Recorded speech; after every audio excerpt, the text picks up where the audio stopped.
Meanwhile, tonight, Governor Kemp has ordered a new investigation into a suspended North Georgia sheriff. Towns County Sheriff Kenneth Henderson was suspended as a direct result of an Atlanta News First investigation last year.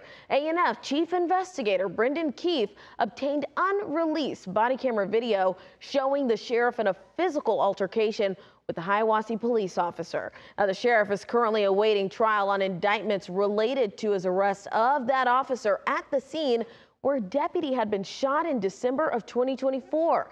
Governor Kemp issued an unusual Saturday executive order appointing Attorney General Chris Carr and 2 sheriffs from other counties to investigate allegations of misconduct while in office that the governor wrote were separate and distinct from the indictments and his previous suspension order. Attempts to reach Henderson for comment have been unsuccessful.